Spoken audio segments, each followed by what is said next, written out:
इस कार्यक्रम के पुण्यार्जक हैं वंडर सीमेंट, फर्क नजर आएगा।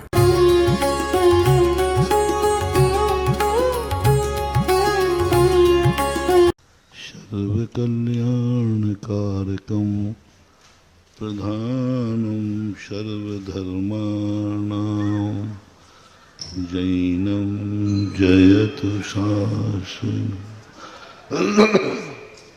पंच परमेष्ठी भगवान की, आचार्य श्री गुरुवर कुंद कुंद महाराज के, पूज्य गुरुदेव आचार्य श्री गुरुवर विद्यासागर महाराज की।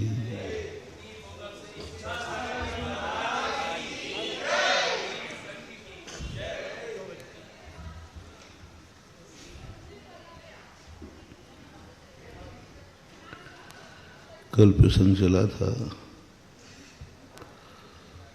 लोग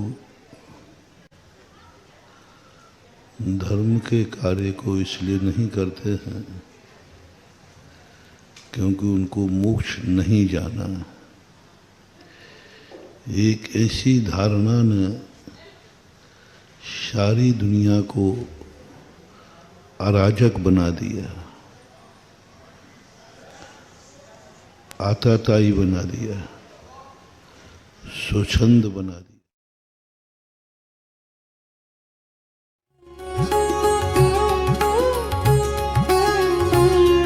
4:30 बजे तक कभी भी अभिषेक करो। अब किसका विरोध है? अब विरोध का सवाल, पर शर्त एक है। शर्त नहीं सुनी अभी? शर्त एक है कि सुबह 7 बजे से 4:30 बजे तक मुआवरी का कोई जैनी सुसु नहीं जाएगा। बस वो क्या, वो जब चाहे करना अपना भगवान है। कोई सुसु नहीं जाएगा, कोई टॉयलेट नहीं करेगा, कोई चाय पानी नहीं करेगा, कोई भोजन नहीं करेगा, रात में करेगा नहीं, 7 और 4:30 के बीच में करेगा नहीं। प्रस्ताव पास करो। तो फिर इतना बांध लो रे कि जितनी देर तुम सुसु रोक सको, जितनी देर पल सके, एक ऐसा समय निश्चित करो मंदिरों में जो कि एक समय निश्चित हो, एक बार में हो। चलो अपन पहला मंदिर लेते हैं, शीतलनाथ। शीतलनाथ मंदिर में कितने बार अभिषेक होता है? एक बार होता है। बहुत अच्छा। वो समय फिक्स है? सर्दी का अलग और गर्मी का अलग। बहुत अच्छा। बड़े मंदिर का, बाजार मंदिर का 2 बार। कोई बात नहीं, अभी जिनको जितने बार करना हो उतने बार के हाँ कह देना। बाजार मंदिर में 2 बार, सीता व्यास जी मंदिर में, बड़े मंदिर में, और बाजार मंदिर में 2 बार। हाँ 2 बार हो गया, मतलब 2 बार। और चैत्यालय में 1 बार, चंद्रप्रभु में बार। बहुत अच्छे, बहुत अच्छा। गली मंदिर में 1 बार। बस 1 बार का अभी हम समय फिक्स करते हैं। अब ये तो हुआ अभी तक अभिषेक की महिमा, गंधोदक की महिमा। कुछ समझ में आया कि नहीं? सुबह से आने से कोई फायदा हुआ कि नहीं? हाँ, नहीं तो तुमको महाराज ने बैठा दिया।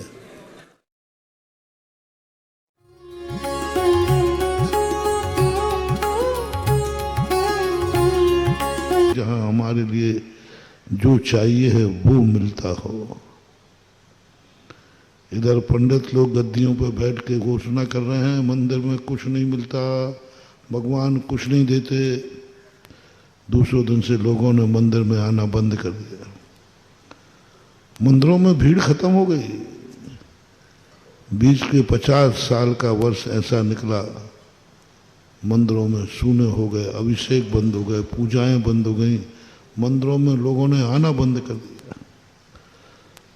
मैंने खुद 200-200 घर की समाज, 400-400 घर की समाज, मंदिर आने वाले 10-25 लोग, पूजा करने वाले 1-2 लोग। बुंदेलखंड की बता रहा हूँ। बुंदेलखंड के ये हाल थे। पूजा करने वाले गिने चुने लोग थे। इसी ललितपुर में, इसी अशोकनगर में, इसी मुगावली में, इसी सागर में, सब जगह ऐसी भाग दौड़ मची, लोग मंदिर से डर गए, बोले नहीं जाना, चिड़चिड़ाने लगे, लोगों को गुस्सा आने लगा, क्या मंदिर मंदिर मचा रखा है, क्या रखा है वहाँ, क्या मिलता है वहाँ पर। देखो पंडित जी क्या कह रहे हैं कि भगवान कुछ नहीं देते हैं। ना पंडित थोड़ी झूठ बोल रहा है, तो विद्वान है, हमें नहीं जाना। लोग भागे, अब बेचारा क्या करे। भूखा व्यक्ति से कहो भगवान के सामने रोटी को याद भी मत करना। यदि भगवान के सामने तुम्हें रोटी याद भी आ गई तो ध्यान रखना तुम्हें बहुत पाप लगेगा। तो उसने कहा कि मैं तो भूख लगी है, रोटी याद आ रही है, सो मंदिर से बाहर भागा, क्योंकि मंदिर में रोटी की याद आ जाए तो पाप लगेगा। तो उसने सोचा भागो, वो मंदिर के बाहर भागो। तो पड़ोसी में दूसरा बैठा था, उसने कहा यहाँ आ जाए था, रोटी बोटी जो मांगना है सब मांग, कोई पाप नहीं होता। वो जाके वहाँ पहुँच गया, लेकर आए, अगरबत्ती लेके पहुँच गए। लेकिन तुम्हारे मंदिर में तो, और भूखा व्यक्ति कितने प्रयास करो, भूख की अनुभूति है तो रोटी की अनुभूति होगी ही होगी। इतना ऊंचा उठा व्यक्ति नहीं है जिसको भूख की अनुभूति नहीं हो रही, इतना महान साधक नहीं है जिसको भूख ही नहीं लगती। ग्रस्त है, जब जब भूख की अनुभूति होगी, रोटी की स्मृति आएगी, प्यास लगेगी तो पानी की याद आएगी, बीमार होगा तो दवाई की याद आएगी आएगी। कोई परिवार का व्यक्ति यदि गुम गया है तो उसकी याद आएगी, कोई इष्ट का वियोग हो गया है तो उसकी याद आएगी, अनिष्ट का सहयोग हो गया है तो कितना ही करो। मैंने तो छायक सम्यक दृष्टियों को भी देख लिया,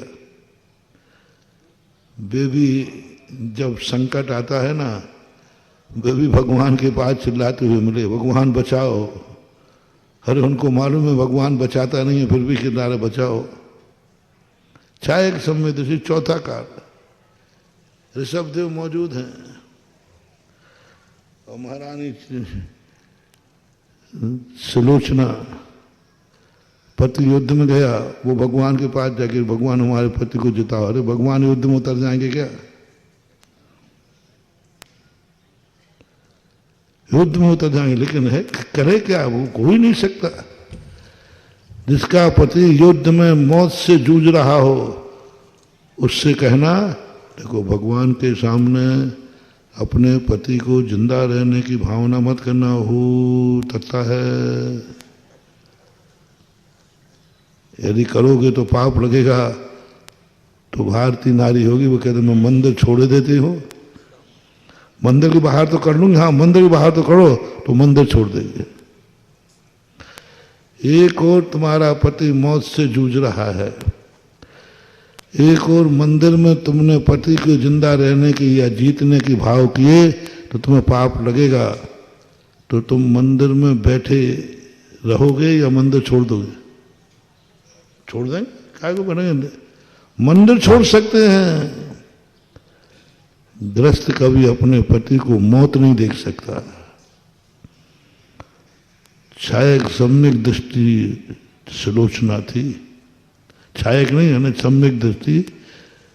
सम्यक दृष्टि ये भाव के मंदिर छोड़ सकता है, ग्रस्त है। वो ठीक है, मंदिर में पाप लगता है तो हम मंदिर के बाहर याद करेंगे।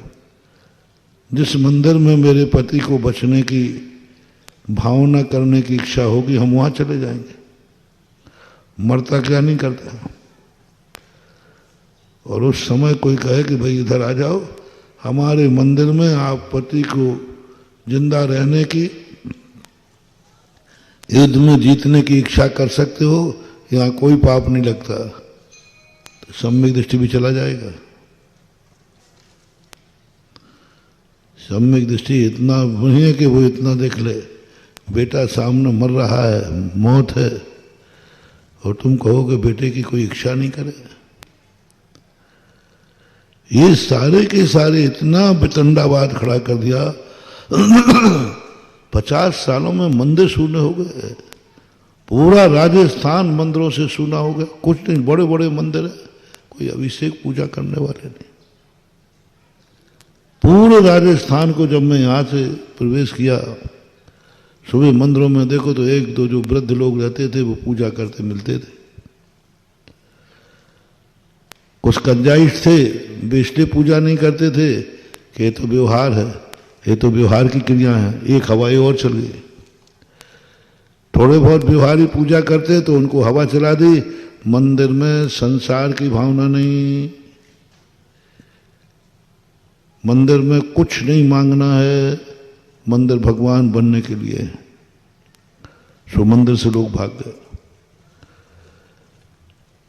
बुंदेलखंड भी इसमें ही है, लेकिन राजस्थान तो पूरा थ्रू आउट एकदम, जितने जहां जहां गए, बड़ी बड़ी समाजें मंदिरों की हैं कॉलोनियों में, लेकिन पूजा करने वाले नगन, मंदिरों में दर्शन करने वाले नगन। मंदिर हैं लेकिन दर्शन करने वाले नहीं। और दूसरे मंदिरों में देखो क्या भीड़ लगी है, मिथ्यात्व का बोला वाला। वही मंदिर में अरहंत भगवान खाली बैठे हैं और बाजू में खेतपाल बब्बा के यहाँ लगी है भीड़, लाइन लगा करके जम के, क्योंकि वहां संसार की बात मांगने में पाप नहीं है। तो वो पहुंच गए, वहां पहुंच गए। महाराज पंडित इनके, हाँ इनके सामने तो करो, कुछ भी करो, भगवान के सामने मत करना। ऐसे ऐसे भगवान देखे मैंने कि उनके सामने एक बादाम भी चढ़ी नहीं मिलती, और यहां मिठाइयों के थाल दीपक ऐसे चढ़ते थे। ऐसे लोग मानते थे उनको। मैं देख के दंग रह गया, मन के ये हो क्या गया। दो कारण मैंने खोजे हैं जो बहुत बड़ा उपसर्ग आया था। एक तो ये कि इन्होंने व्यवहार की क्रियाएं, गृहस्थ से कहा व्यवहार की क्रियाएं हे हैं, पूजा पाठ सब बंद के कारण हैं, और बंद से संसार है, इसलिए व्यवहार सम्यक दृष्टि व्यवहार को नहीं अपनाता। तो जो विद्वान वर्ग थे, पढ़े लिखे थे, उन्होंने पूजा छोड़ दी, पाठ छोड़ दिए, व्रत छोड़ दिए, नियम छोड़ दिए। अशोकनगर के अंदर एक व्यक्ति था जिसने नियम लिया था जिंदगी भर अभिषेक पूजन करेंगे, लेकिन एक पंडित जी ने जाकर के ऐसा प्रवचन दिया कि उसने नियम ही तोड़ दिया। बोले तो सब बंद के कारण है। मैंने उसको फिर पुनः नियम दिलाया, क्योंकि अशोकनगर गढ़ था, मंदिरों में नाम के पूजा नाम के करने वाले नगण्य थे। सब मंदिरों में पुराने ठेड़े आदमी पूजा करते थे। कोई भी मंदिर में अशोकनगर जैसा हजारों घर की समाज, मंदिरों में पूजा करने वाले नगण्य, और जिसको पूछो वही मिथ्यात्व को पूज रहा है। वही कहीं चबूतरा पूज रहा है, कहीं पेड़ पौधे पूज रहा है, पता नहीं कहाँ कहाँ सब पूछ तो कहीं ना कहीं रही थे। घरों में आले थे, पूछ तो कहीं ना कहीं रहे थे, पूजा से रहित नहीं थे। पूजा से रहित नहीं, पूछ तो कहीं रहे थे, धोख तो कहीं दे ही रहे थे, मनोती तो कहीं थी, लेकिन जैन मंदिर खाली हो गए थे। बहुत बड़ा अनर्थ हुआ था। जिसने ये उपदेश दिए हैं कि भगवान के सामने कुछ नहीं मांग सकते, भगवान के सामने कुछ नहीं बोल सकते, उसको कितना बड़ा पाप लगेगा, कितना अंतराय होगा मंदिरों को खाली करने का। लोग भागे। मिथ्यात्व से सब क्रियाएं शुभ की क्रिया है, कर्मों की निजा नहीं होती, बंद होता है, ऐसा उपदेश देने वालों को कितना पाप लगेगा। मंदिरों में लोगों ने पूजा करना छोड़ दिया। ऐसे कुल में पैदा होंगे जहां जिनेन्द्र देव का नाम भी लेने को नहीं मिलेगा। शास्त्र उठाओ। ऐसे एक भी आचार्य नहीं हुए हैं कुंद कुंद स्वामी सहित जिन्होंने धर्म की क्रियाओं को दोनों का कारण न माना हो, अभ्युदय और निश्रेयस। एक भी कुंद कुंद स्वामी सहित भी धर्म की कोई भी क्रिया दोनों फल देने वाली है, मोक्ष भी देती है और अभ्युदय ने संसार भी देती, दोनों देते हैं। हर आचार्य ने लिखा, सभी आचार्यों ने एक ही बात लिखी, ये मंदिर दोनों चीजें देते हैं, इन मंदिरों से दोनों चीजें मिलती हैं, परमार्थ भी और संसार भी, धर्म भी धन भी, धन भी और धर्म भी दोनों मिलते हैं। नमोकार मन से दोनों शुक्ल के साथ भरे पड़े हैं। मुनि व्रत से दोनों व्रत लिए, क्यों? मुनि व्रत मोक्ष जाना नहीं, अरे मोक्ष नहीं जाना तो कोई बात नहीं। लोगों ने कहा पंचम काल में मोक्ष नहीं, हमें मोक्ष जाना नहीं, उन्होंने प्रतिमा लेना बंद कर दिया। कोई प्रतिमा निकाय के लेना प्रतिमा, हमें भगवान बनना ही नहीं है। प्रतिमाएं जहां मोक्ष का कारण है, वहीं प्रतिमाएं संसार का भी अभ्युदय देते हैं। मुनि व्रत से मोक्ष मिलता है तो मिलता ही है, लेकिन मोक्ष नहीं मिले तो सर्वार सिद्धि और नोमाग्रह संसार भी मिलता है, नरक नहीं मिलता। अभ्युदय और निश्रेय सुख, ये दो चीजें ऐसी समन्वय की हैं, यदि इन दोनों का प्रचार किया जाए तो हमारे मंदिर हाउसफुल हो जाएंगे और लोग मिथ्यात से बच जाएंगे। मैंने फिर यही आवाजें लगाई, मैंने आवाजें लगाई, आओ भैया आओ। बोले मेरा काय के लिए आए? उन्हें जो चाहिए आओ वो मिलता है, आओ जो चाहिए वो सब मिलता है। तुम जो भावना करना करना, बस किसी जुआ खेलने की बात मत करना, व्यसनों की बात मत करना, अनर्थ की बात नहीं करना। जिंदगी की समस्या जो भी हो भगवान के सामने कहो, यहां नहीं कहोगे तो कहां कहोगे। स्थायी ग्राहक है, बल्दियत से जैन है, बल्दियत से जैन है, जन्म जन्म का जैन है, कहां जाएगा? वो हम उदाहरण देते ना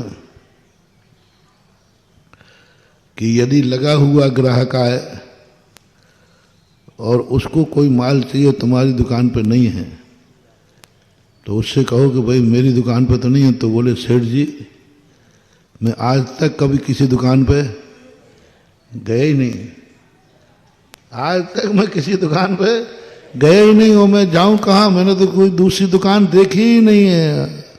क्या बड़ी बात, कैसे देखो महानुभाव। वो कहता मैंने तो आज तक कभी कोई दूसरी दुकान देखी नहीं, गया नहीं, और कोई जाएंगे तो यही कहेंगे हाँ अब आ गया। वे लोग हमें चिढ़ा भी सकते हैं, मजाक भी उड़ा सकते हैं, और मैंने दरवाजे ही नहीं देखा दूसरा दुकान, बाजार में दूसरी दुकान है भी कि नहीं मुझे यही पता नहीं है। मैं तो सेठ जी दुकान के बाहर कभी गया नहीं और जाऊंगा नहीं।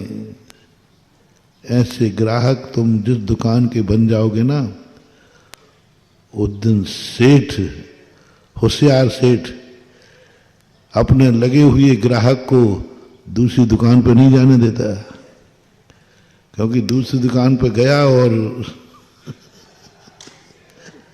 ग्राहक का क्या भरोसा, ग्राहक को तो माल चाहिए, दूसरे दुकान वाला उसको ले लेगा।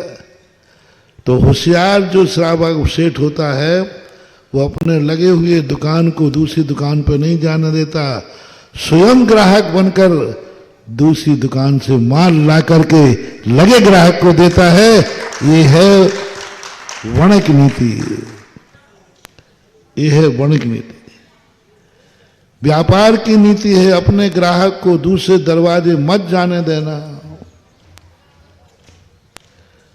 क्योंकि दूसरे दरवाजे जाने पर अपने ग्राहक को, अपनी बेटी को, अपने बेटा को, अपने संबंधी को किसी भी परिस्थिति पड़ने पर दूसरे के दरवाजे न जा पाए, ये ध्यान रखना।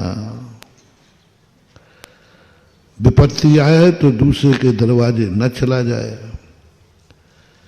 बेटे को कुछ चाहिए है तो पड़ोसी के दरवाजे न चला जाए। पड़ोसी ठग लेगा तुम्हारे बेटे को, वो बेटे को चॉकलेट तो दे देगा, लेकिन पता नहीं तुम्हारी सारी बातें वह खुलवा लेगा। तुमने तो चॉकलेट दी नहीं। और वो रो रहा था, तो पड़ोसी ने कहा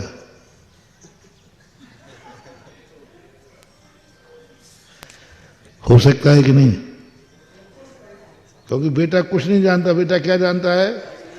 वो पड़ोसी में चला गया, उसको चॉकलेट मिल गई। अब वो पड़ोसी चॉकलेट खिलाते खिलाते तुम्हारी सारी तिजोरी की चाबी पूछ लेगा। वो सब पूछ रहे पापा कहाँ गए, कब तक आएंगे, कितने, वो सब पूछ। बालक है। होशियार पिता बेटे को समझाता है और उसको चॉकलेट यथा योग उसको चॉकलेट देता है, पड़ोसी से ना मांग ले। इसी प्रकार से बिटिया को कभी दूसरे के दरवाजे नहीं जाने देना। इसी प्रकार से परिवार के, कल मैंने कहा था, अपने परिवार को दूसरे की हाथ की रोटी नहीं खाने देना। बेटा दूसरे के हाथ की रोटी खाएगा, बेटा गया, और श्रीमान जी दूसरे के हाथ की रोटी खाएंगे तो श्रीमान जी गया। जिसकी रोटी खाएगा वह उसी का हो जाएगा। कल हमने बहुत विस्तार, कल या परसों, बिक्री की रोटी नहीं, खरीद की रोटी नहीं। खरीद की बिक्री की अभी बताता हूं, वो मोटिवेशन।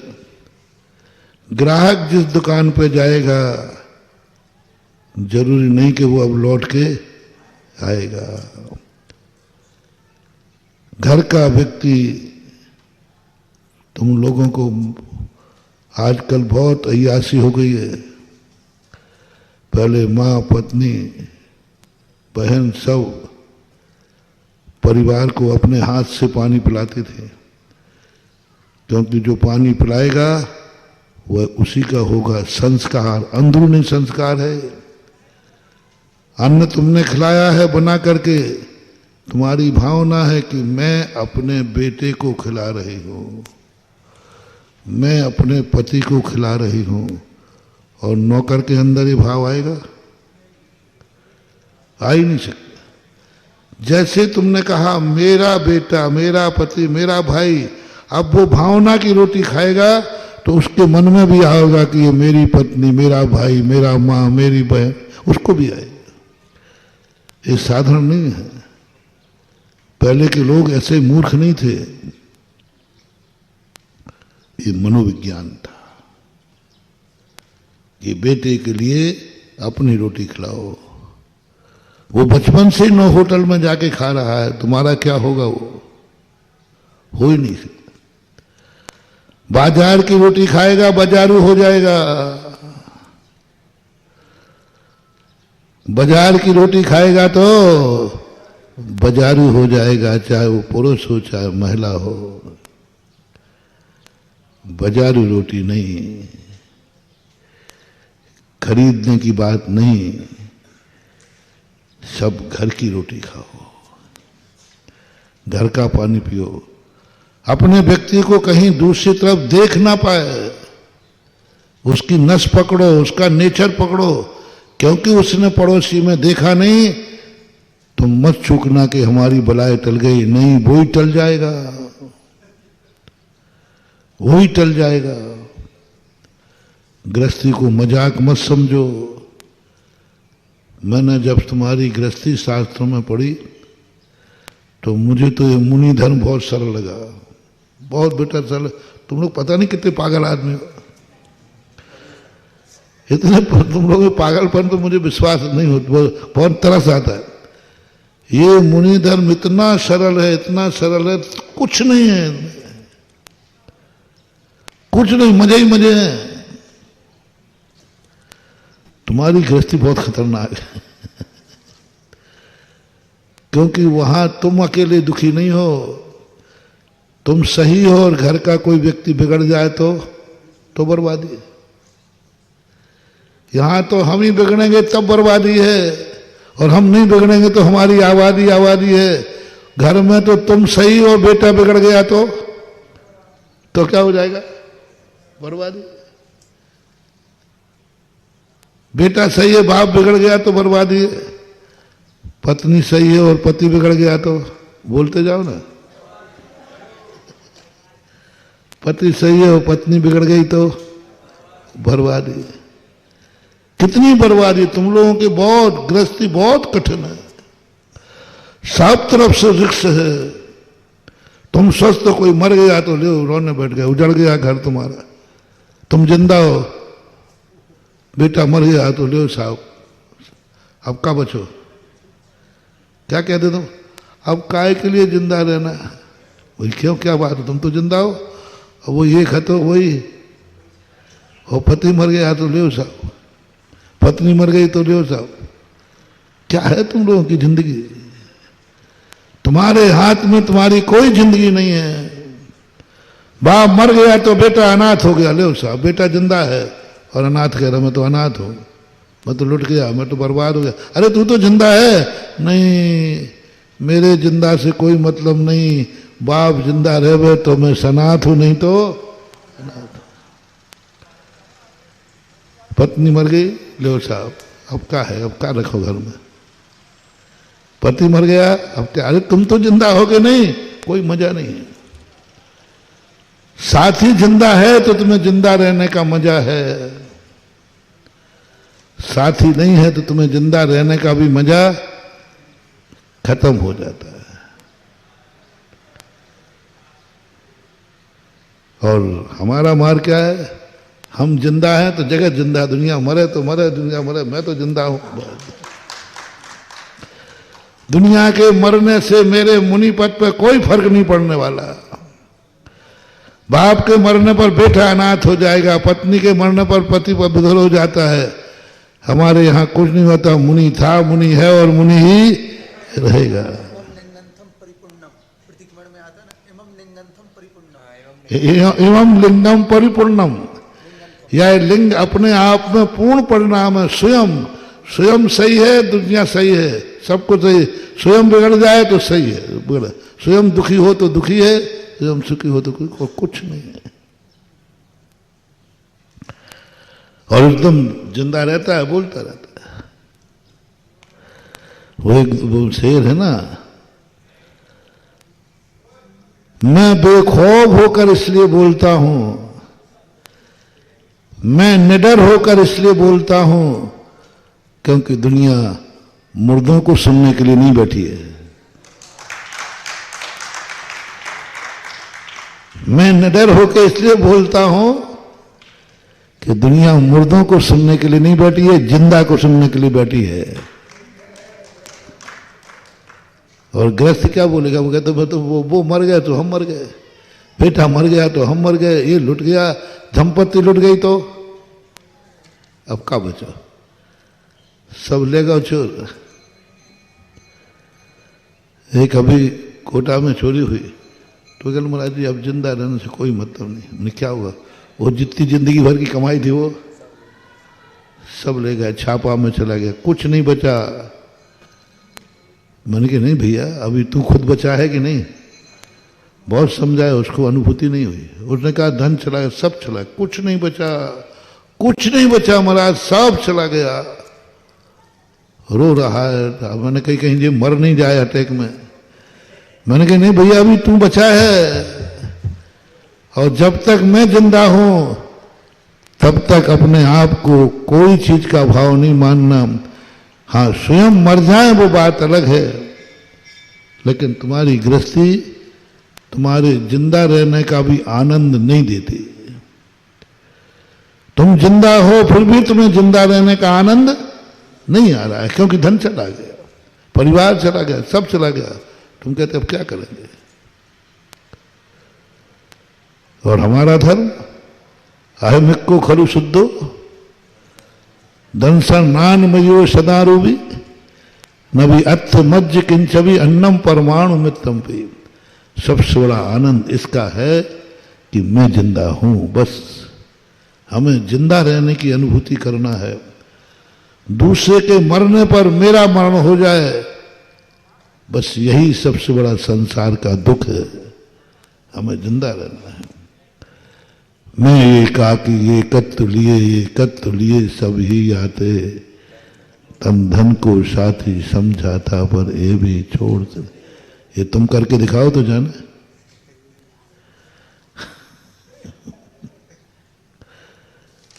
बहुत कठिन है, फिर भी पता नहीं क्यों तुम लोग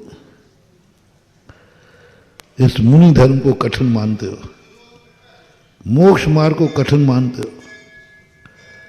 मुझे तो जिंदगी में आज तक 50 साल में कभी ये महसूस नहीं हुआ कि ये मोक्ष मार्ग बहुत कठिन है। ना मन से, ना वचन से, ना काया से, ना धर्म से, ना धर्म की क्रियाओं से, ना तपस्या से। कभी आज तक महसूस नहीं हुआ कि केस लॉन्च करने में बहुत कष्ट है।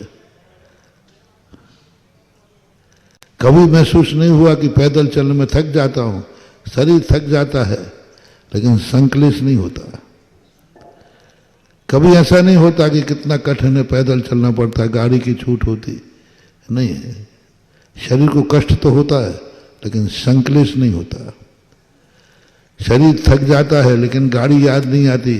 काश महावीर स्वामी, पैरों में छाले पड़ जाते हैं, कष्ट हो जाता है, फोड़े आ जाते हैं, लेकिन ये भाव नहीं आता काश महावीर जूतों की छूट दे देते।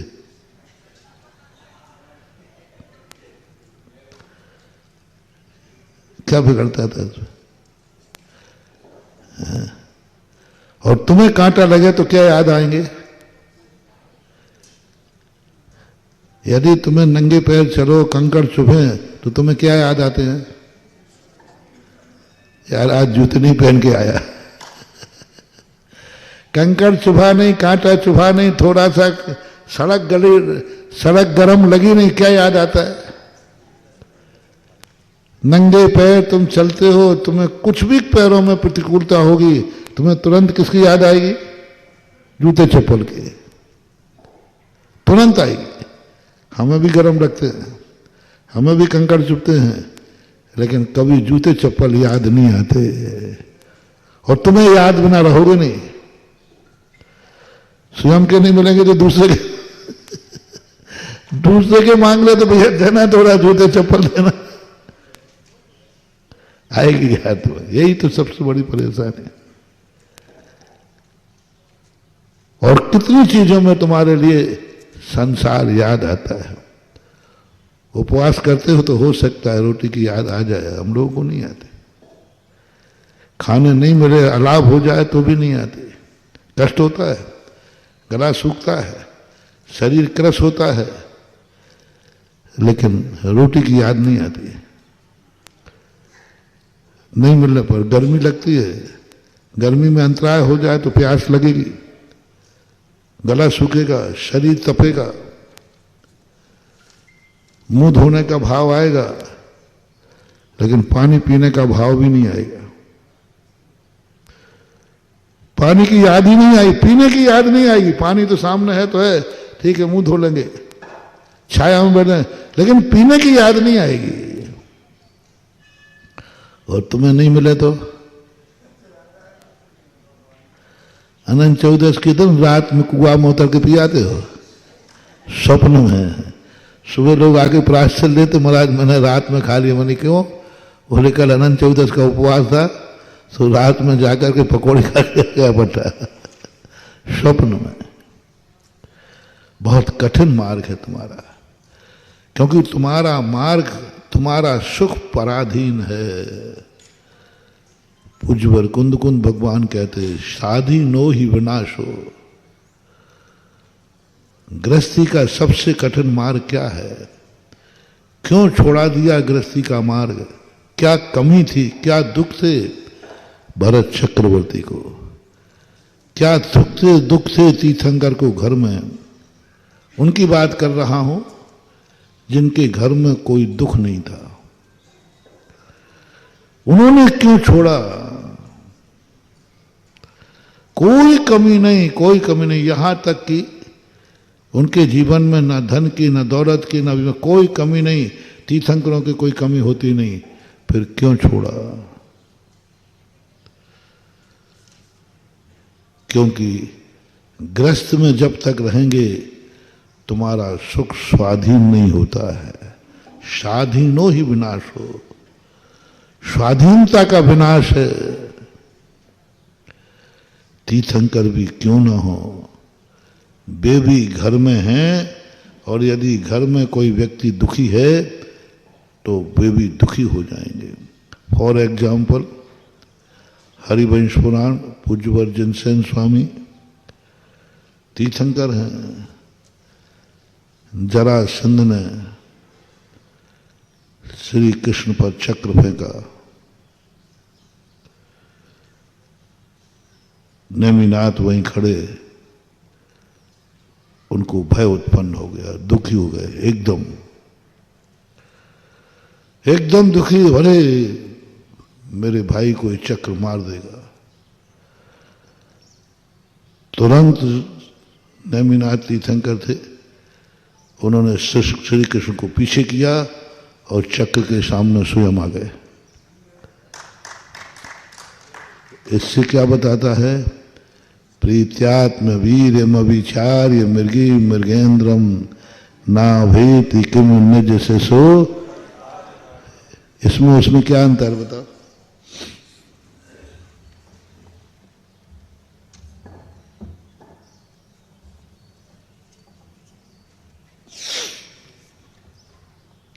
देखना, गृहस्थी का राग देखना। तुम लोगों पर मैं कोई नाराज नहीं हो रहा हूं, दुख नहीं दे रहा हूं, मैं तो गृहस्थी का स्वरूप बता रहा हूं। तुम लोगों में इतना एक दूसरे पर मरते हो, रोते हो, गाते हो, मैं कोई ज्यादा आश्चर्य नहीं। मैंने कहा क्या बेचारे, ये तो पंचम काल के जीव हैं। उस मिर्गी पर मुझे ज्यादा तरस नहीं आ रहा कि मिर्गी कितनी मूर्ख है कि अपने बेटे को बचाने के लिए किसके सामने कूद गई? शेर के सामने, बिना विचार। प्रीत्यात्म वीर अभिचार, अभिचारम, कोई विचार ही नहीं किया कि बेटा भी जाएगा और मैं भी जाऊंगी। देखना कितना प्रीत्यात्म वीर अभिचार मृगी मृगेन्द्रम ना भेति किम निज से सो परिपालनार्थम। वो ये भी नहीं सोची शेर है, बेटे को तो खा ही लेगा, मुझे भी खा लेगा। अच्छा है, बेटे को खा लेगा, मैं बच जाऊंगी तो दूसरा बेटा आ जाएगा। मनुष्य होती तो शायद सोच लेती है। ये नहीं सोचा कि एक मरने की अपेक्षा दो का मरना कहां तक समझदारी है। वो शेर अभी एक कोई खा रहा है, मैं तो बची हूं, और मैं गई तो मुझे भी मार डाल सकता है, और शेर को क्या लगना, वो दोनों को मार देता है। बताओ, दोनों को मर जाना ठीक है कि एक को बच जाना ठीक था? यहां नीति मिति काम नहीं करेगी। यहां नीति तो ये कहती है कि दो में से एक को, लेकिन जब राग जागता है तुम ग्रस्तों में एक दूसरे के प्रति, काय की नीति काय की भीति, कुछ नहीं, कौन पड़ती है। एक घटना घटी थी, एक बच्चा था, कुएं में गिर गया, तैर के नहीं जानता था। उसका बड़ा भाई ऊपर काम कर रहा था, उसने भाई को डूबते देखा, वो कूद पड़ा। वो भी तैर के नहीं जानता था और वो भी डूबने लगा। लोगों भैया तू डूब तैर के नहीं जानता तो क्यों कूदा? बोले क्या करता, मैं अपने भैया को डूबते हुए नहीं देख सकता था। वो चिल्ला रहा, मैं अपने भैया को डूबते नहीं देख सकता था। इतने में पिता दौड़ा आया, दोनों बेटे डूब रहे हैं, पिता कूद गया। पिता भी तैर के नहीं जानता था। बोले मूर्ख तू क्यों कूदा? बोले अपने दो दो बेटों को मरते नहीं देख सकता था, इसलिए बचाने कूद पड़ा। प्रीत्यात्म वीर अभिचार, कहां खो गया विचार? यथार्थ घटना है, यथार्थ घटना। कहां विचार खो गया कि जो बालक तैर के नहीं जानता इसलिए मर रहा है, तो कूदने वाले को सोचे मैं भी तो तैर के नहीं जानता, मैं उसको क्या बचाऊंगा, मैं और मर जाऊंगा। लेकिन उस समय प्रीत्यात्म वीर अभिचार, कोई विचार नहीं, कोई नीति नहीं, बस राग सामने होता है, मेरा बेटा। तीनों मर गए, पूरा घर अनाथ हो गया। तीनों बेटे मर गए, बस 2 बेटे, बाप मर गया। एक मरता 2 बच सकते थे। बाप ने यही कहा, मैं क्या करूं, मैंने सोचने की शक्ति खत्म हो गई, दोनों बेटे मेरे सामने मर रहे हैं, मैंने कुछ विचार ही नहीं किया। जब मनुष्यों के हाल हैं तो वो तो मृगी थी। जब मैंने हरिवंश पुराण को पढ़ा तब मुझे ये श्लोक समझ में आया। पहले मैं भक्तांबर के इस श्लोक में मानता था वो मृगी मूर्ख है। किससे टकरा रही है? शेर से। और बच्चे के लिए थोड़ी अकल रखे। मैं हमेशा इस श्लोक को ठीक नहीं मानता। मैंने कहा ये मृगी के ये उदाहरण मानतुंग आचार्य को नहीं देना चाहिए, इससे दूसरे लोग इसका अनुकरण करें, अच्छी बात नहीं, वो तो मूर्ख है। मुझे यह श्लोक उस समय पर हमें आया जब हरिवंश पुराण पर गोष्ठी थी कोटा के अंदर। उस समय जब मैंने नेमिनाथ भगवान को देखा, चक्ररत्न सामने आ रहा है जरासंध का, नेमिनाथ ने कृष्ण को प्रति इतने रागी हो गए कि उनको पीछे करके स्वयं आगे आ गए।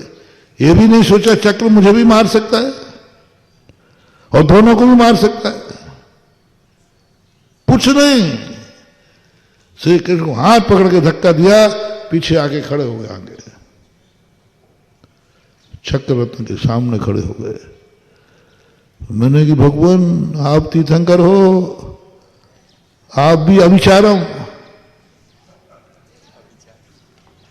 आप भी अविचार, आप भी विचार नहीं करे। कहां गया अवध ज्ञान, कहां गया अवध ज्ञान कि हमारे श्री कृष्ण नारायण हैं, ये चक्र उनका कुछ भी बिगाड़ नहीं सकता। लेकिन अविचारम, कोई विचार नहीं आया। ये भी भूल गए कि मैं तीर्थंकर हूं, मेरे ऊपर भी चलने वाला नहीं, श्री कृष्ण पे चलने वाला नहीं, और मेरे जिंदा रहते हुए इस कुटुंब में कोई मरने वाला नहीं है। ये भी जानते तीर्थंकर। क्या कर लेगा ये चक्र? मैं तीर्थंकर खड़ा हूं बाजू में, मेरे रहते हुए मेरा भाई मर ही नहीं सकता, कुटुंब का है। कुछ नहीं, अभिचारम। श्री कृष्ण को ऐसा धक्का दिया कि श्री कृष्ण गिरते गिरते बचे, पीछे आओ, और स्वयं खड़े हो गए। जैसे मृगी कह रही है बच्चे को छोड़ दो, मुझे मार डालो। स्वयं मरने को आ गई है सिंहराज, बच्चे को छोड़ दो, यानी मार नहीं है तो मुझे मार लो, मैं मरने को तैयार हूं, मुझे खा लो, मुझे खा लीजिए। यही परिणाम उस समय ऐसा आया। इसका अर्थ है कि संसार का सुख, अब बोलो, नेमिनाथ को कोई कष्ट नहीं थे, लेकिन किसके कारण दुखी हो गए?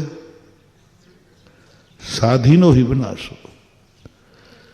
ग्रस्त का सुख कभी स्वाधीन हो ही नहीं सकता, उसका सुख सबसे ज्यादा पराधीन होता है। सामने सब कुटुंब सुखी तो तुम सुखी, एक दुखी तो सारा कुटुंब दुखी हो जाता है, सारा कुटुंब दुखी हो जाता है। इस में बहुत कठिन है, इसलिए तुम्हें बहुत बड़ी साधना करना है। गृहस्थी बसाना है तो बहुत बड़ी साधना करना है। मुनि बनने के लिए इतनी बड़ी साधना नहीं करना, कुछ नहीं है। मन की तरंगे मार ले बस हो गया भजन, आदत बुरी सुधार ले बस हो गया भजन, इतना सा है मोक्ष मार्ग। और तुम्हारा मोक्ष मार्ग, गृहस्थी का मार्ग इतना ही नहीं है। तुम कितनी अपनी आदत बिगाड़ सुधार लो, लेकिन तुम्हारे परिवार की एक की आदत बुरी है तो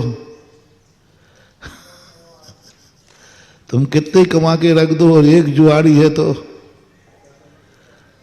तुम दिवालिया हो जाओगे। करोड़पति बाप को भी हमने रोड में आते देखा है, स्वयं के दुर्गुण के नहीं, बेटे के कारण। वो जुआड़ी निकल गया, वो नशेड़ा निकल गया, ले साहब सब खत्म, सब बर्बाद कर दे। इसलिए गृहस्थी के लिए बहुत बड़ी चीज है महानुभाव। आप अपनों को जोड़ना चाहते हैं तो उन्हें दूसरी दुकान पर मत जाने दो। बेटा को अपना बनाना चाहते हो तो दूसरे हाथ की रोटी मत खाने दो। पति तुम्हारा बना रहे तो तुम अपने हाथ से पानी पिलाओ, तुम अपने हाथ से रोटी खिलाओ। ऐसा करो जिससे उसको पड़ोस में कभी जाना ही न पड़े। नहीं तो पड़ोसी एक चॉकलेट में तुम्हारे बेटे का सब कबाड़ा कर देगा। वो तुम्हारी एक चॉकलेट तो बच गई है। मजा आ गया, एक चॉकलेट बच गई, पड़ोसी एक चॉकलेट लगी, लेकिन एक चॉकलेट के बदले कितना जाएगा है? तुमने एक चॉकलेट मत बचाओ, बेटे को बचाओ, वो बेटा है तुम्हारा। एक चॉकलेट के कारण तुमने बेटे को खो दिया, और बेटे ने क्या किया? इतनी सी मूर्खता की थी राणा प्रताप ने, बस यही की थी। राणा प्रताप का साहित्य जब मैंने पढ़ा, चित्तौड़ गया था मैं, 3 दिन ऊपर रहा, पूरा अध्ययन वही करता रहा। एक इतनी सी भूल थी। 2 सगे भाई थे, मात इतनी सी भूल। एक कोई शिकार पे था, शक्ति सिंह ने कहा भैया मेरे निशाने से ये मरा है। राणा प्रताप ने कहा मेरे से मरा है। बस दोनों में इतनी सी बात को लेकर के इतनी दूरियां बढ़ी कि शक्ति सिंह जाकर के दिल्ली की गद्दी से मिल गया। राणा प्रताप कहते क्या कर लेगा, जान दो, छोकरा ही तो है, क्या कर लेगा मेरे सामने, उसकी क्या हिम्मत होगी। लोगों ने कहा कि साहब आपका भाई शक्ति सिंह जाकर अकबर से मिल गया है, और अकबर से मिलकर के चढ़ाई करने वाला है, और अकबर ने उसे सेनापति बना दिया है। देखो वो समझदार, देखो कितना है अकबर, सेनापति बना दिया। पूरा कहा, बोले चित्तौड़ की राजगद्दी तेरे हाथ में, जा चित्तौड़ को जीत ले, भाई को बंदी बना दे या मार दे, तो चित्तौड़ का राजा मैं बना दूंगा तुझे। राणा प्रताप कहते अरे क्या करेगा छोकरा, मेरा छोटी भाई तो है मेरा, वो मेरे सामने क्या तीर भी चला के नहीं जाना, तीर जला के नहीं जानता, लेकिन तुम्हारे किले के हर दरवाजे को जानता है।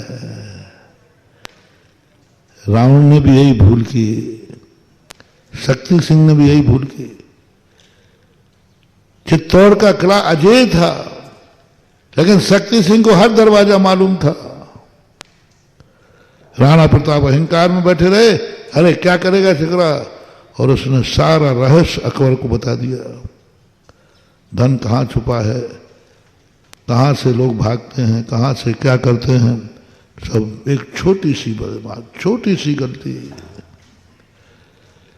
छोटे से उसमें कारण से कभी भाई को टूटने मत देना। सवाल भाई का नहीं है, सवाल एक छोटे से अहंकार में। रावण ने कहा विभीषण मेरे सामने क्या टिकेगा, आए तो सही। वो नहीं आएगा, तुम्हारे सामने जीत भी नहीं जाएगा, लेकिन तुम्हारी सारी पोल पट्टी है। उसी ने बताई रामचंद्र जी, रावण को जीतना बहुत मुश्किल था। वैष्णव दर्शन के, जैन दर्शन के अनुसार तो चलो नियोग था कि नारायण प्रति नारायण था, इससे मरना था। वैष्णव दर्शन के अनुसार तो रावण को वरदान था, कोई नहीं जीत सकता था। 18 दिन हो गए, कोई जीत नहीं पा रहा, परेशान है, एक सिर कटता दूसरा हो जाता। छोटी सी भूल रावण को मार ले गई, छोटी सी भूल, थोड़ा सा क्रोध में काबू नहीं कर पाया, थोड़े से क्रोध में नहीं काबू कर पाया, थोड़ा भाई को सहन नहीं कर पाया, लात मार दी, निकाल दिया। वहां विचार नहीं आया कि विभीषण मेरा वो भाई है जिसे मेरी सब चीजें मालूम हैं। रावण के प्राण कहाँ हैं नाभि कुंड में, विभीषण के अलावा किसी को मालूम नहीं था। क्योंकि जिस समय वरदान दिया गया था उस समय विभीषण और रावण दोनों साथ थे, बड़ा प्रेम था बचपन। सारे भाइयों में रावण और विभीषण में दोनों में प्रेम था, अकेले कभी रहे ही नहीं। जब तपस्या की तब विभीषण वहीं था, जब से राम और लक्ष्मण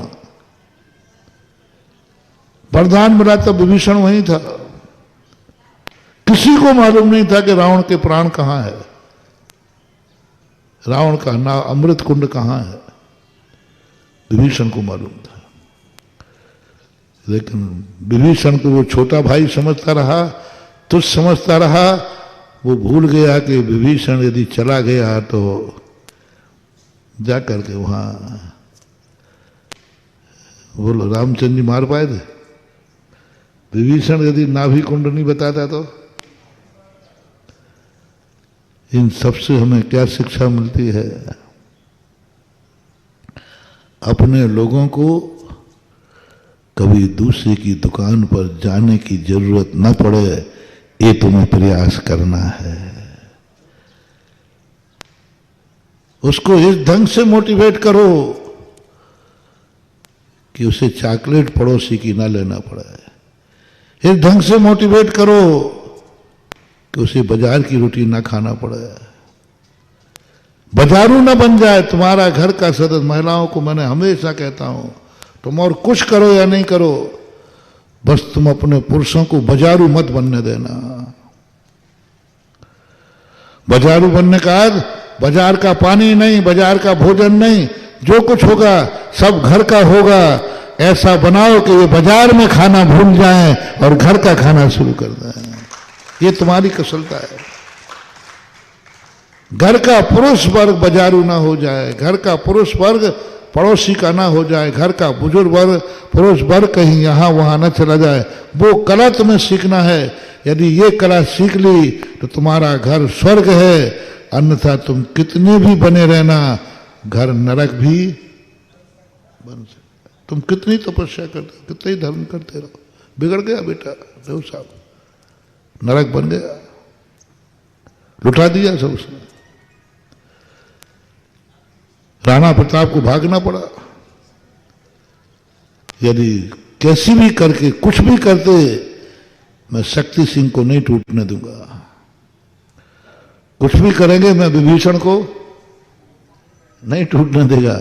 शायद वो बात अलग है कि विनाशकालीन हो जाते, लेकिन नीति तो यही कहती है। आप गृहस्थी का एक बहुत बड़ा, परसों के प्रवचन को या कल के, आज परसों की बात है, ये सबसे मत तुम खुशी मनाओ कि मेरा व्यक्ति बाजार में भोजन कर रहा है, मेरा बेटा बाजार में भोजन कर रहा है। मत मनाओ खुशी, बेटा तुम्हारा हाथ से जा रहा है, जा रहा है, क्योंकि वो दूसरे के हाथ का बना हुआ भोजन, पानी बिक्री का पी रहे हो। कहां तक तुम क्या करें तुम्हारे साथ, बिक्री का पानी पी रहे हो। और तुम बिक्री का पानी पियोगे, नियम से तुम नौकर बनोगे। आज सबसे ज्यादा लोग नौकरी पसंद करते हैं कि धंधा। आज तुम अपनी बिटिया के लिए कुंवर साहब नौकरी वाला पसंद करोगे कि धंधे वाला? हैं? तुम लोग बताते रहे, तो मैं पूछता महाराज कोई नौकरी वाला मिल जाए, अरे धंधा, और महाराज जी नौकरी में मजा है, कुछ नहीं करना, ड्यूटी देना, भाड़ में जाए, आग लगे तो लगे, बैंक में नहीं लगे तो नहीं लगे। मैंने कहा ये क्या भाव हो रहा है? हमारे ऋषभ देव ने तो कहा था सेठ बनो, छोटा धंधा हो लेकिन खुद का हो, छोटा धंधा हो लेकिन मालिक हो। हाथ ठेला भी लगा रहे हो तो मालिक बन करके लगा रहा है कि वो ठेले का मालिक है। मूंगफली का ठेला लगा रहा है तो बोला वो ठेले का मालिक है कि नौकर है? वाह, ये है साइकोलॉजी, ये है ऋषभदेव का सोच। तुम मालिक बन करके कमाओगे, घर में मलकियत रहेगी और बहुत कुछ तुम्हारा स्वाभिमान रहेगा। एक व्यक्ति अपना हाथ ठेला लगाता है, वो मालिक है, स्वाभिमानी है, और 1 करोड़ रुपए का एक पैकेज है, लेकिन बोलो ना, पराया काम कर रहे हो। वो मूंगफली का ठेला लगा रहा है, ये मेरा है, मेरा काम है, और फैक्ट्री में काम कर रहा है। वो कितने ही तुम कुछ भी कर लेना, वो काम तो पराया है, और तुम नौकर हो, नौकर की हैसियत रहेगी, नौकर का संस्कार आएगा। तुम कभी भी जिंदगी में अपने स्वाभिमान की जिंदगी नहीं जी सकते, क्योंकि आप बिक्री का पानी पीते हो। खरीदा हुआ पानी पीने वाला सेठ नहीं बनेगा, नौकर बनेगा। खरीदा हुआ भोजन, खरीदा हुआ पानी, सब कुछ बनेगा।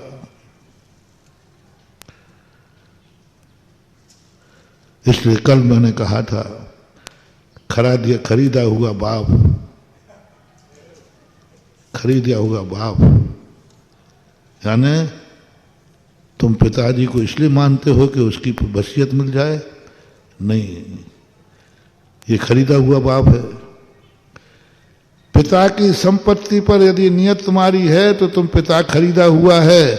तुम पिता को कभी भी तुम अच्छे इंसान नहीं बनोगे, तुम अच्छे बाप नहीं बनोगे, क्योंकि तुम्हारी जिंदगी में पिता की नहीं, धन की कीमत है। बिक्री की पत्नी मत लाना, बिक्री का पति मत लेना। क्या कहा था परसों? यदि तुम्हारे स्वप्न में भी भाव आ गया ससुराल से मुझे क्या मिला है, गुस्से में भी तुमने पत्नी का कह दिया तेरे बाप ने कौन सी जन्नत लिख दी है, वो पत्नी बिक्री की हो गई। क्योंकि तुम्हें पत्नी से ज्यादा कीमत किसकी हो गई? ये नहीं कहा तूने तेरे बाप का बहुत उपकारी हूं, अपने कलेजा का टुकड़ा बेटी मुझे दे दी। बेटी लेने के बाद भी कह रहा है तेरे बाप ने कोई जन्नत दे दी। अनर्थ है, अनर्थ। बहुत बड़ा महान भाव। जाओ, जिंदगी में कभी तुम्हें जन्म जन्मांतरों तक, 100 भवों तक तुम्हें कभी अच्छी औरत नहीं मिलेगी, क्योंकि तुमने एक बार औरत से कहा था तेरे बाप ने क्या दे दिया। और परसों हाथ उठवाए थे मैंने, कैसे कितने लोग हैं जिन्होंने गुस्से में कभी अपनी पत्नी से नहीं कहा। चलो हाथ नहीं उठवाता हूं, परसेंटेज बता दो।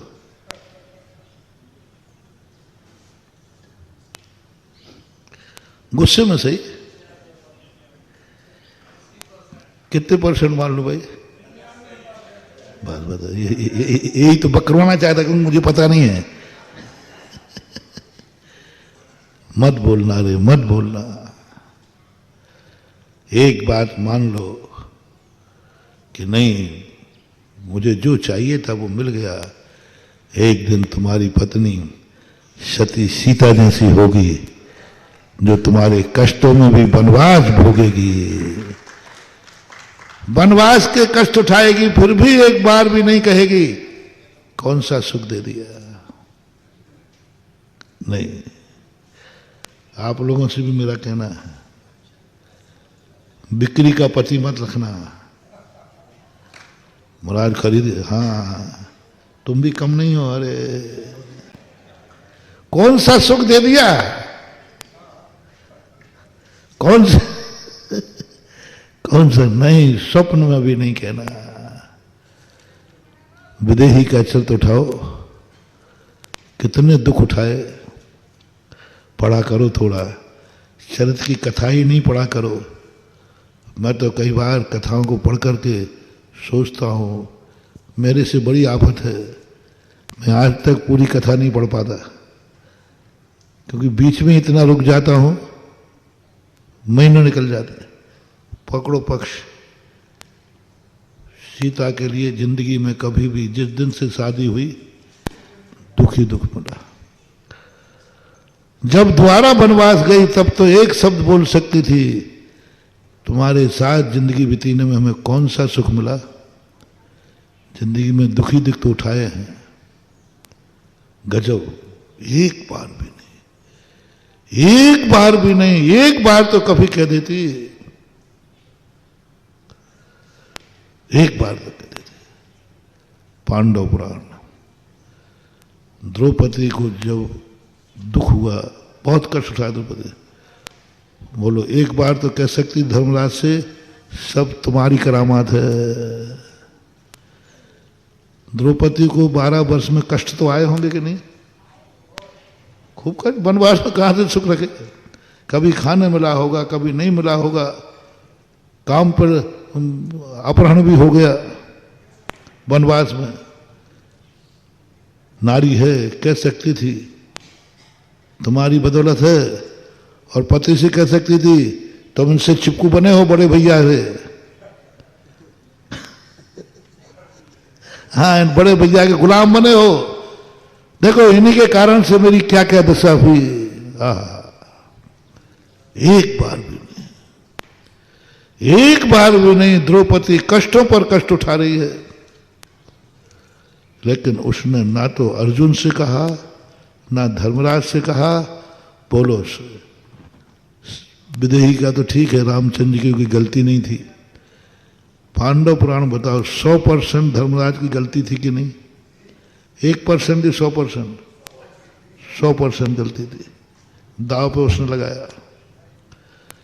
द्रौपदी का चीरहरण हुआ, उस समय तो कह सकती थी, उल्हाना नाम की चीज नहीं, वनवास में चीज नहीं, एक बार भी उल्हाना नहीं दिया 5 पांडवों को। ये सब कुछ तुम्हारी बदौलत हो रहा है। मैं तो द्रौपदी की पुत्री थी, कोई मेरे ऊपर आंख तो उठा लेता, मेरे बाप को जब था, मेरे पिताजी का राज्य था, कोई आंख नहीं उठा सकता था, और तुम्हारे राज्य में मेरी ये दशा हो रही है। नहीं कहा, नहीं कहा। ऐसा ही आप लोगों को अपने मुंह से कभी ये नहीं बोलना है कौन सा सुख दे दिया, नहीं। पति के साथ रहने में भी दुख मिले तो तुम्हारा भाग्य है, दुख मिले तो भाग्य है। कभी उस समय ऐसी परिणति नहीं करना। ये कहलाता है बिक्री का पति और बिक्री की पत्नी, बिक्री का बाप और बिक्री का बेटा, बिक्री का भाई। भाई बड़ा है कि भाई पैसा, बहन बड़ी ना भैया। इसलिए आज का मोटिवेशन सबके लिए है, अपने लोगों को कहीं दूसरी दुकान पर मत जाने देना, उसको जैसे बने तैसे, वो कला तुम्हें आना चाहिए। यदि किसी अपने को अपना बना के रखना है तो बस उसकी जरूरत को, उसके नेचर को आप समझो, वो अपनी जरूरत पूरी करेगा, तुम नहीं करोगे तो पड़ोसी में जाएगा। बच्चा है, तुम नहीं दोगे तो पड़ोसी में चॉकलेट खाएगा। अब तुम करा सीखो ऐसी कि वह पड़ोसी की चॉकलेट न खा पाए, पड़ोसी के धन दौलत पर नियत खराब ना हो जाए। उस सेठ ने कहा, सेठ बहुत बड़ा सेठ था वो, लेकिन किसके लिए ग्राहक बन गया? ग्राहक को दूसरी दुकान नहीं जाने दिया, और क्या किया उसने? स्वयं ग्राहक बन करके माल लेकर आया, लेकिन ग्राहक को बचा लिया। ये उदाहरण काय के लिए था मालूम हमें? ये उदाहरण में आ गया मैं, यही हमारा जैन दर्शन था। मेरे यहां कुछ नहीं मिलता है, यहां मोक्ष मिलता है, और उसको चाहिए संसार, उसको चाहिए चॉकलेट, ग्रस्त बालक है। यहां नहीं दिया, वो पड़ोसी की दुकान पर जाकर मांगने लगा। वहां लिखा था आओ इच्छा पूर्ति भगवान, तो वहां चॉकलेट लेने चला गया। झूठ बोल रहे हो तो बोलो रे जैनियों, तुम जैन होकर जिनेन्द्र के दरवाजा छोड़कर कहां कहां भटकते हो।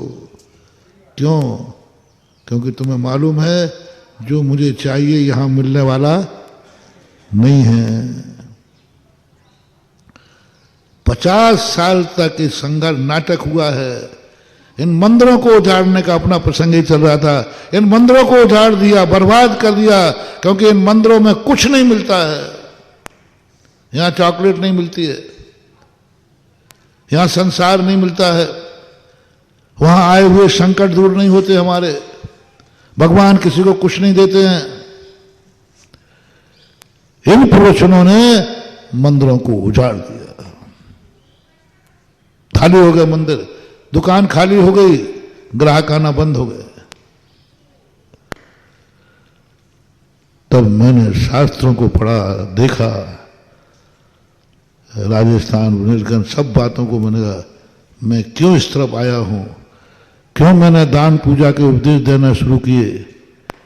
मैं भी अध्यात्म का उपदेश दे सकता हूं, मुझे भी मोक्ष प्यारा है, मैं मोक्ष के अलावा कोई उपदेश ही नहीं दूंगा। मैं भी जानता हूं कि पर सच्चा धर्म क्या है, मोक्ष है, लेकिन बर्बाद हो जाएंगे, मंदिर शून्य हो जाएंगे, लोग मुनि बनना बंद कर देंगे, मुनि मार्ग बंद, कोई वृत्ति नहीं बनेगा, क्योंकि हमें मोक्ष जाना नहीं, पंचम काल में मोक्ष होता नहीं। काय को त्याग बुद्ध है, क्या लेना देना है? नहीं, ये जैन कुल में आया है, सावधान, ये जैन कुल में आया है, पूर्व जन्म का जैनी है, लगा हुआ ग्राहक है। ये जैन कुल में आया है, जैनी है, लगा हुआ ग्राहक है। जरूर उसने पूर्व भाव में कहा होगा कि हे भगवान, मेरा जन्म हो तो जैन कुल में हो, मैं माल लूं तो इस दुकान से लूं, ग्राहक बनूं तो इस दुकान का बनूं, भक्त बनूं तो इस मंदिर का बनूं। ये जरूर भाव किया सब जैनियों ने। मरते समय तुम्हारे मन में भाव आया होगा कि हे भगवान, भक्त बनूं तो जिनेन्द्र का बनूं, धर्म करूं तो जैन धर्म करूं, मेरा जीवन बने तो जैन कुल में जन्म हो। ये भावना तुमने की, यानी तुम पूर्व जन्म के जैनी संकल्प से। अब जैनी को तुमने कहा, वो परेशानी तो है, बालक है, इच्छाएं तो हैं, और हमने दिया नहीं। तो बोलो हमारे कितने जैनी पड़ोसी की चॉकलेट खा रहे हैं, कितने जैनी हैं बीतराग भगवान के सामने दर्शन नहीं कर रहे, मंदिर गए, बीतराग भगवान के दर्शन तक नहीं। मैंने खुद अपनी आंखों से देखा, और बाहर क्षेत्रपाल का मूर्ति थी, वहां दर्शन किया, उसने आध घंटे लगाया, आध घंटे लगाया, 10 कदम अंदर मंदिर था, उसके अंदर ही नहीं गया। क्यों? उसको चॉकलेट चाहिए तो वो अंदर मिलती ही नहीं, उसे संसार चाहिए था, मिलता ही नहीं, उसकी समस्या का समाधान चाहिए था, मिलता ही नहीं। तब मैंने सारे जैनाचार्यों से पूछा, कल के दिन मैं ही फंस जाऊं उल्टा तो, एक एक जैनाचार्यों से पूछा। मैंने कहा भगवान क्या बात है, ये लगा हुआ ग्राहक है, इसको ये चाहिए, नहीं दोगे तो दूसरी दुकान पे जाएगा, संकट दूर नहीं करोगे तो दूसरी दुकान पे जाएगा, दूसरी दुकान पे जाने दिया जाए या ऐसे चॉकलेट का इंतजाम किया जाए, चॉकलेट का इंतजाम करो या दूसरी दुकान पे जाने दो। क्या है आपकी राय, बताओ रे बाप लोगों।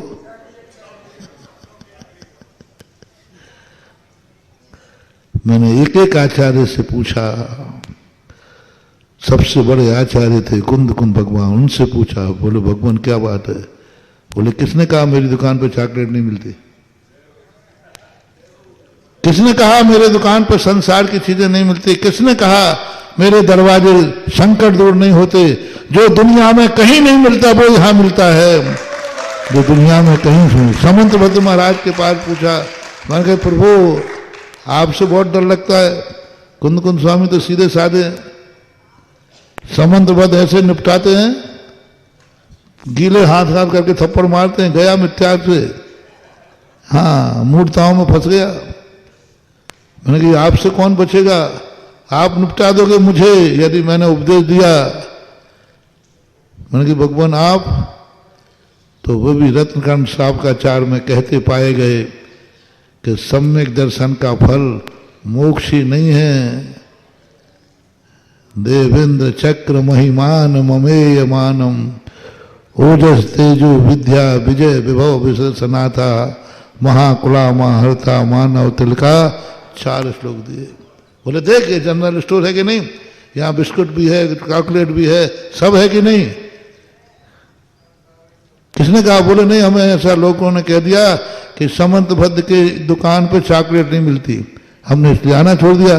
बोले कि दूसरी क्यों सुनता है, जनरल स्टोर में देख, बर्नी खोल के देख, बर्नी खोल के, बल्कि वहां की चॉकलेट नकली है, यहाँ की चॉकलेट असली है। यहां की चॉकलेट साइड इफेक्टेड नहीं है। ओहो कहां बोल रहे। जैन दर्शन के अनुसार धर्म से जो तुम्हें सुख मिलेगा वो नरक गति का कारण नहीं बनेगा, क्योंकि वो गलत मार्ग पर ले ही नहीं जाएगा। सम्यक दृष्टि का पुण्य कभी दुर्गति नहीं ले जाता, वो पुण्यानुबंधी पुण्य होता है। सम्यक दृष्टि बन करके मांगो समस्या का समाधान। उमा स्वामी से पूछ, सबसे पूछ लिया, सब की दुकानों में एक ही माल, सब में कहा अभ्युदय और ये 2 शब्द सबने कहे। बस फिर हम सेल्समैन बन गए। फिर जब सेल्समैन बन के आवाजें लगाई, जो दुकान भाग के गए थे फिर सब लौट आए और आज मंदिर हाउसफुल चल रहे हैं। लेकिन तुम्हें अपना बनाने की मुझे तक ग्राहक बनना पड़ा। तुम्हें शांति धारा का महत्व बताने के लिए मुझे भी शांति धारा पढ़ना पड़ी। मेरा काम नहीं है शांति धारा पढ़ना, लेकिन क्या करें, लगा हुआ ग्राहक है।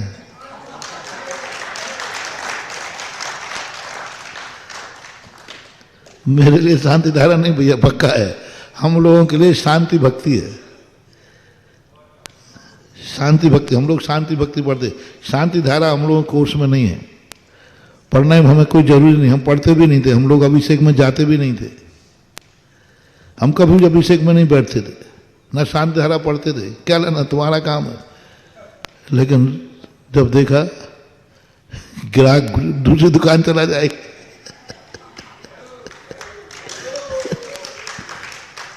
इसने कहा महाराज जी आप पढ़ दो, मुझे विश्वास है कि आप पढ़ दोगे तो हमारा संकट दूर हो जाएगा। मैं तो नहीं पढ़ूंगा। ठीक है, फिर हम दूसरी जगह जा रहे हैं। मुझे आ जाए, बैठ पढ़ रहा हूँ। सही बोल रहा है। भारत में कितने ग्राहक हमने बचा लिए। ओहो, हमें गर्व है अपनी इस कला पर। हमें गर्व है उन आचार्यों ने जिन्होंने निश्रेयस और अभ्युदय दोनों सुखों की चर्चा की जैन धर्म ने। पहले घर में कोई भी चीज कुछ भी हो जाता, क्योंकि मंदिर से तो कुछ होना नहीं है। कहाँ झाड़ा लगाने जाना, कहाँ फाड़ा लगना, कहाँ झाड़ा, कहाँ भभूत, कहाँ गंडा, कहाँ ताबीज, ये होता था आपके घरों में, बुंदेलखंड में, राजस्थान में, सब जगह होता था। और आज मुझे गर्व है, आज कोई भी बात आती है घरों में एक ही चर्चा चलती है, चलो शांति। घरों में जहां हम नहीं पहुंचे वहां भी आज कोई भी उपाय नहीं, घर में एक ही एक चर्चा है। जब भी कोई बात आती है, चलो शांति धारा करते हैं, चलो भगवान का अभिषेक करते हैं। और एक नहीं, लाखों ग्राहक हमने। ठीक है, तुम्हारे कारण मुझे भी ग्राहक बनना पड़ा, तुम्हारे कारण मुझे भी शांति धारा पढ़ना पड़ी। एक जैन श्रावक को बचाने के लिए मुझे शांति धारा पढ़ना पड़े, तो मैं जन्म जन्म तक पढ़ने को तैयार हूं, लेकिन ग्राहक को टूटने नहीं दूंगा। क्या करे, वो ग्रस्त है, लाख उपाय करो, उसको अपने बेटे की याद आएगी उसको। और वो कहां जाए, दूसरी दुकान पर गया नहीं, आज तक गया नहीं, जन्म जन्म गया नहीं, इसलिए उसके लिए अभ्युदय सुख की चर्चा है, अनैतिक नहीं। जिंदगी की जो जरूरी चीजें हैं उनकी पूर्ति के लिए यदि तुम धर्म करते हो तो बेहिचक धर्म करना, गारंटी मैं लेता हूं, ना तुम्हारा सम्यक दर्शन नष्ट होगा, ना तुम्हारा जैन धर्म होगा। उन वस्तुओं की याचना करना जो वस्तुएं तुम्हारी जिंदगी के लिए, अय्यासी के लिए नहीं, आवश्यकता के लिए। अपने घर में बीमारी है, उसके संकट दूर करने के लिए पढ़ो भक्तांबर, करो शांति धारा, भरे पड़े हो उसमें। पूरी शांति धारा में क्या पढ़े, फलानी महामारी दूर हो, फलाना संकट दूर, पूरा भरा हुआ संकट निवारक कोई धारा है तो उसका नाम है शांति धारा। कोई मिथ्यात्व नहीं, कोई पाप नहीं है, ग्रस्त है, वही चीजें मांग रहा है जो उसके धर्म ध्यान में बाधक है, वही बीमारी को ठीक करने की भावना कर रहा है। कौन सा पाप कर लिया? मैना सुंदरी ने अपने पति को कोढ़ दूर करने के लिए सिद्ध चक्र मंडल विधान किया, क्या पाप हो गया बता दो। मैं पूछता हूं इन देशद्रोही, धर्मद्रोहियों से जो कहते हैं भगवान के सामने संसार की बातें नहीं करना, भगवान के सामने पति को जिंदा रखने की बात नहीं करना, तो क्या करें, मर जाए? जिंदा रखने की बात नहीं करना, 700 कोड़ियों के पति के कुष्ठ दूर करने के लिए सिद्ध चक्र मंडल विधान किया कि नहीं? मैं पूछना चाहता हूं इसमें कौन सा पाप हो गया बता दो।